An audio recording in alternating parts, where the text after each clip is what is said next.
secret.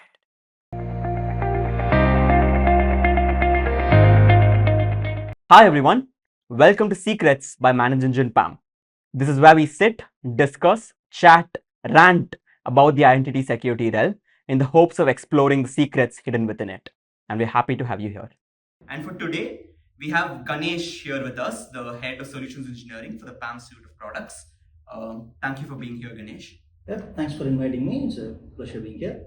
Okay. On the topic of secrets, do you have a secret to share with us, Ganesh, about yourself? Secrets.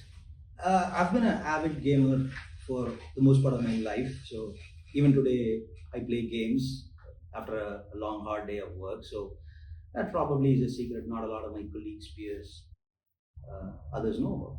I can relate actually. But yeah, so diving into what we're here to talk about, the road to zero standing privileges. So, in your opinion, what does zero standing privileges mean, and why is it something that organizations run behind at the moment? Zero standing privileges is a very important IAM strategy. It basically describes an organization's security posture where no users or machine entities have permanent privileges. So, if somebody needs access to an endpoint, or if an application would like to interact with a database, all of these privileges are provided ad hoc, temporarily, on a need to know, need to use basis, and then revoked automatically. So, getting to that posture is basically what zero standing privileges is all about. Understandable. But do you see this zero standing privileges itself as a concept that is achievable in practice, or do you think it's a distant objective that will keep organizations accountable with their daily security practices? So it's definitely achievable with the right set of tools and the right architecture and implementation. It's a very easily achievable security posture, but that necessarily doesn't mean that it's a one-time task, because you would have new users, new devices. Your organization will go on to have different evolution and changes. So to answer your question, yes, it's achievable, but it's also an ongoing process where you would have to have systems in place that periodically does certifications and revisits the strategy. Okay, got it. So, talking about strategies, what are these common strategies or security controls do these organizations adopt to get there? And what are the common challenges that they encounter in this process? So there's no one size fits all strategy based on your organizational size, strength, goal, the industry you play in, the vertical you play in. Those all factored into this strategy alignment. But at a high level, I would say get your fundamentals right when it comes to privilege access. Like, go for a role-based access control, have request approved workflows in place. If possible, you can even invest on a real-time risk assessment posture-based engines that can do anomaly detection capabilities. Okay, so coming to new technologies within these strategies, do you think AI is being utilized in the way organizations manage privileged access when it comes to framing strategies for achieving zero standing privileges? Yeah, AI has its own place. It plays its part in the context of zero standing privileges. Traditionally, organizations have invested in privilege access management solutions that are, for the most part, powered by predictive AI engines that can crunch huge volume of data, provide you insights on the usage pattern and behavior analytics and all of it. But yeah, these days we can see Gen AI or generative AI having its part in zero standing privileges as well. Okay, just to nitpick on a few examples that you mentioned there, from your interactions with customers, other and industry experts, can you talk about an example of how AI is being implemented in org-wide access management practices in general? Yeah, like I said, predictive AI has been there for more than 6, 7 years now.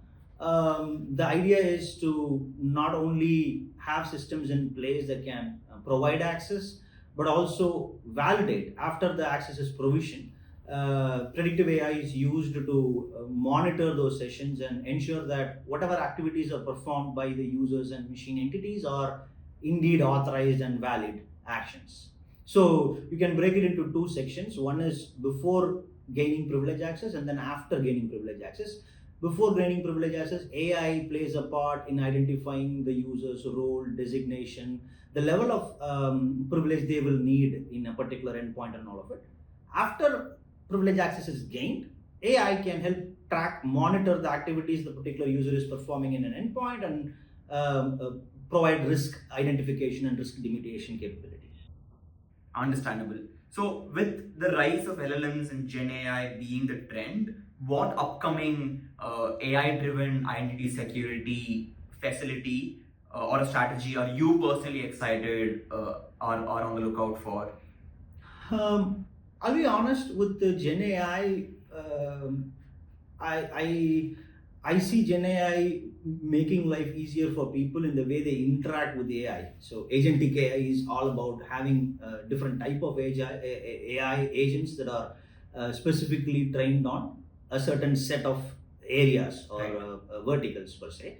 So with Gen AI, I would say its ability to do natural language processing makes it easier for users to request access or admins to approve access, or in other words, make the entire usage of access management tools seamless by allowing users to interact with Gen AI models. That's where I see Gen AI being really helpful. But there are a lot of other use cases as well. Like you could use Gen AI to identify what sort of application a user might need, what sort of commands a user might need when they gain access to a machine for a particular activity or an incident. But yeah, at a high level, I would say NLP is where the Gen AI strength is, and that's where I see it playing its part in privilege access category. Okay, got it. So, what is your advice for businesses that are hesitant at the moment to integrate AI into their security routines, and what would be your advice for them? That's a good question. ManageEngine as a vendor, we've been dabbling with AI for close to a decade now.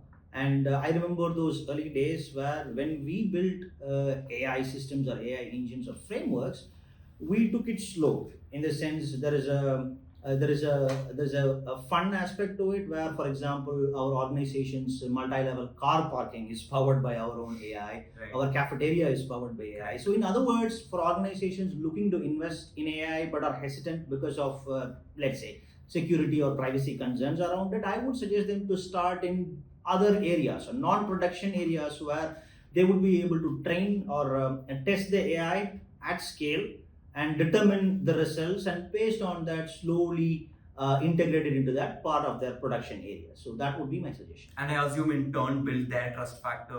That is exactly right. I mean, unless you practically play with an engine or a system and get the real time feel of how it functions, you would not be confident about both security and convenience offered by that particular piece of technology. So that's the natural approach for any organizations, I would suggest.